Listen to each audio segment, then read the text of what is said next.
Magandang araw sa lahat. Isang napakagandang araw naman po ang binigay sa atin ng Poong May Kapal. O, di ba? Ang galing kong Wow! magtagalog, no? By the way, mga goy, no? Mayroong nagsabi sa akin na magtagalog daw ako. Naku, Diyos ko. Mahihirapan ako niyan at magkalisod-lisod. Saksak sinago na lang ta, mga goy, no? O karon mga goy, andito po tayo sa Bata. Diri sa Riyadh, KSA. Kung saan dito namimili at namamasyal ang mga kababayan nating Pilipino dito sa Saudi Arabia. Pagpasok mo pa lang dito sa Bata, piling nasa Pinas ka na kasi nakabungad po yung Pinas supermarket. Ang Bata ay isa pong Filipino community dito sa Riyadh, Saudi Arabia. At dito mo mabibili ang lahat ng pangangailangan mo at hinahanap mo sa atin sa Pilipinas, mga kabayan. Mga sapatos na presyong pangmasa, mga alahas nga gipang bitay ra sa bungbong mura ra Oh my kurtina, God. sa presyong abot kaya may discount ka pa. Wow! Ug diri pud ta sa gawas nga bahin mga goy, makita nimo ang ukay-ukayan ug Kamayan Restaurant. Di ba? Murag naa ra kas Pilipinas no, mga amigo, mga amiga. Ug diri pod sa pikas nga side mga higala, na diri ang Manila Plaza ug Kasar Supermarket. Musulod ta mga goy no kay mamaling kita. Diri sa sulod mga goy, diri nimo makita ang mga preskong isda. Ug tanang mga kinahanglan nimo diri sa kusina, kompleto diring dapita, barato pa. Ops na ako'y migo nga wala siya kabantay nga na ako. Nagtanaw-tanaw sa mga mantika. Mga kabayan, hindi lang isda, andito po yung mga karning baka, tupa, kambing, wala pong baboy dito kasi bawal. May mga manok sa murang halaga makabili ka na.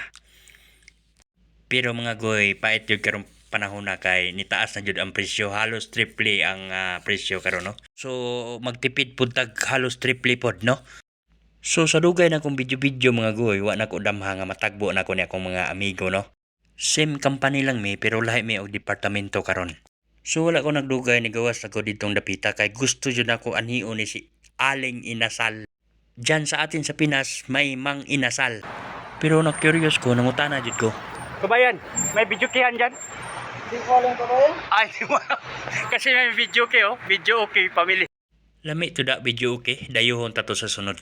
So mga goy, nato diri karon sa Elite Hypermarket no. Nisulod ta, the same gyapon ang ilahang tinda dito sa Manila Plaza or Kasara Supermarket. So kompletos ricados gyapon diri mga goy, barato ang mga presyo. So diri mga goy, puro Pilipino imong makita diri mga goy. Napoy mga ubang lahi pero talag sara. Nindot kay lang mga saging mga goy no. Gulay nga mga presko kaayo, mga dahon-dahon. Tangkong, pitsay, kamunggay, tanglad. Di ba? Kompleto kayo. So mga goy, punta na naman tayo dito sa Villaggio Mall. Mga goy, pagpasok mo pa lang dito sa Villaggio Mall, sa bungad, nakapila na yung mga eyeglasses dito. Dito ako nagpagawa ng eyeglass ko. Yung mga bilihan ng mga alahas, gold. Naglupa na po yung mga bilihan ng mga alahas dito. At may mga goldsmith, no? Repair shop. Ganyan po yung trabaho ko dati sa Santo Niño Goldsmith sa Kidapawan, Mega Market. Owned and managed by Leonie Pinalis. So karon ang gamanage karon si Jasper Pinalis. Shout out sa Santo Niño Goldsmith located at Mega Market Building 4 Kidapawan City. Mo accept sila og made to order og repair sa tanang klase sa mga alahas.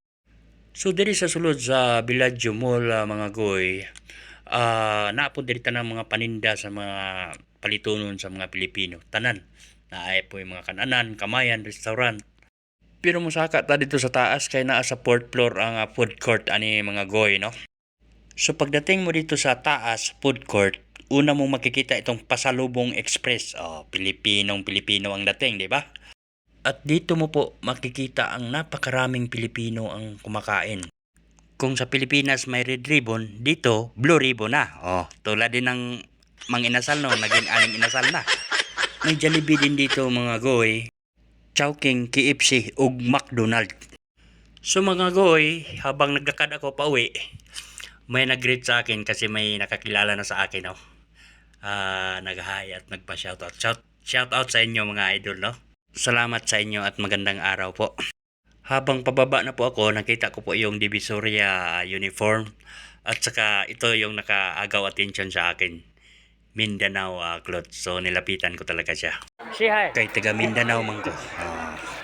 So na yung mga tinda mga kakanin diri sa ubos mga goy no. Si ate matagal na daw Na siya nagtitinda balot, dito puto, sa mani, bingka. Bata. At doon po sa unahan na mayroon ding nagtitinda ng taho sa ring Pilipino. Ano yan, kabayan? Yung taho. Apa? Ilang taon ka nang nagtitinda dito, kabayan? Bago lang siya. Bago lang. Pero matagal na daw itong taho. Mga 5 Matagal years na. na daw. Dito Magkano sa... isang baso niyan? 7 real lang, boss. Okay. Okay kabayan, mga goy, hanggang dito na lang. Papauwi na kami. Habang papauwi kami, kumakain kami ng donut kasi gutom na masyado. Gipang gutom ng mga unggoy, no? Kini si Adunahang Ulay Sapi, kanunay nagpasalamat sa inyong makanunayong suporta.